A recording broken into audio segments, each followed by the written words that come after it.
24 HRS after Texas church massacre, Sutherland Springs residents suffer second disgusting attack. Yesterday afternoon, 26-year-old David Kelly walked into a small Sutherland Springs, Texas church and opened fire. Kelly sadly was able to massacre over 20 innocent people and injure 20 others before fleeing the scene of the horrific crime. While the small rural town is left grappling for answers as to why this happened, the residents have been dealt another severe blow that shows how evil people have become. The attack on the small rural church in Texas has left everyone in disbelief and struggling to make sense out of this senseless crime. How in the world could someone walk into a church, armed to the teeth, and gun down church-going people in God's house? While we may never fully understand Kelly's motives behind the horrifying slaughter of innocents, there is one thing that is definitely for sure. The world that we live in is evil, and there are people out there who only wish to cause others unspeakable harm. So,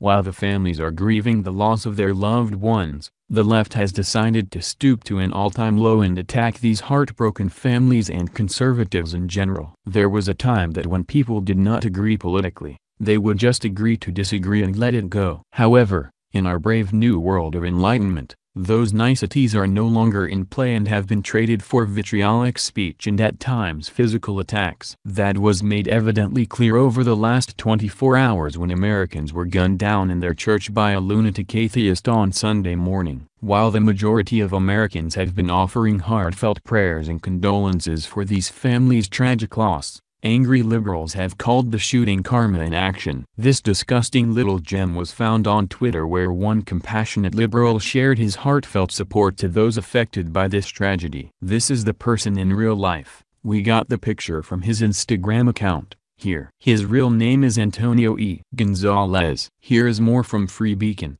Liberals have again blamed the National Rifle Association for the mass shooting at a church in Sutherland Springs, Texas, and disparaged those who sent thoughts and prayers to the victims. A lone gunman entered a church and began firing on Sunday, killing 26 people and injuring 20 others. The shooter was found dead with a gunshot wound in his vehicle a few miles from the church. It is unclear if the shooter shot himself or was shot by a resident who returned fire at the gunman. Authorities have identified the shooter as 26-year-old Devin Kelly and said he used a Ruger AR-556 rifle. Business Insider reports the gunman shouldn't have been able to legally possess a firearm. Devin Patrick Kelly, the man authorities say killed 26 and injured 20 in the deadliest mass shooting in Texas history, should have been prohibited from buying a gun under U.S. law. A former airman with the U.S. Air Force, Kelly, received a bad conduct discharge from the military after charges of assault against his spouse and child led him to be court-martialed. Military members dishonorably discharged cannot legally purchase a gun,